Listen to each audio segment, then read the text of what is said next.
రాష్ట్రంలో ఎన్నికల ఫలితాలు వచ్చి 2 నెలలు అయింది. ఈ 2 నెలల కాలంలో ప్రతిపక్షంగా ఉన్న వైసీపీ అధినేత జగన్మోహన్ రెడ్డి ఏం చేశారు?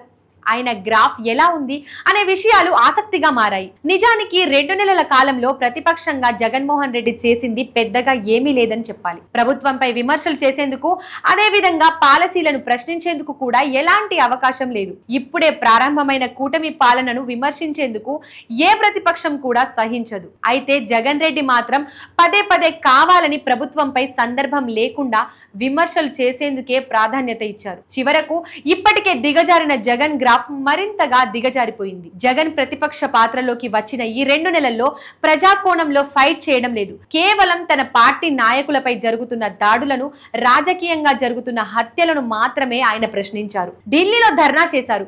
అదే విధంగా ప్రభుత్వం అసెంబ్లీలో వెల్లడించిన శ్వేతపత్రాలపై కొంత క్లారిటీ ఇచ్చే ప్రయత్నం చేశారు. ఈ 2 విషయాలు తప్ప జగన్ ఈ 2 మాసాల కాలంలో ప్రతిపక్షంగా చేసింది ఏమీ లేదు.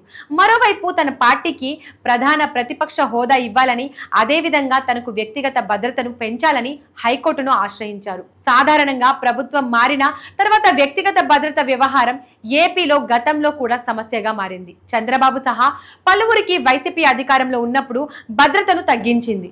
ఇప్పుడు కూడా అదే జరిగిందనేది రాజకీయ వర్గాల్లో జరుగుతున్న చర్చ.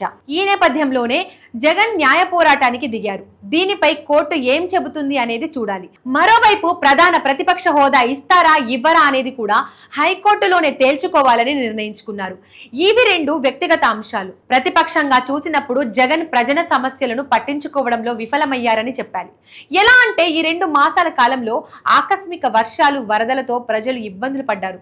వారిని పరామర్శించడంలోనూ, వారిని ఓదార్చడంలోనూ జగన్ విఫలమయ్యారు. ఇక ప్రభుత్వం తీసుకువచ్చిన పలు విషయాలు, అదేవిధంగా ల్యాండ్ టైటిలింగ్ యాక్ట్ రద్దు చేయడం, ఎన్టీఆర్ యూనివర్సిటీకి తిరిగి ఎన్టీఆర్ పేరు పెట్టడం వంటి అంశాల్లో జగన్ ఎక్కడా స్పందించకపోవడం, వాటిని తాను ఎందుకు తీసుకువచ్చాను లేదా ఎందుకు పేరు మార్చాల్సి వచ్చింది అనే విషయాలు చెప్పడానికి కూడా స్పందించలేకపోయారు.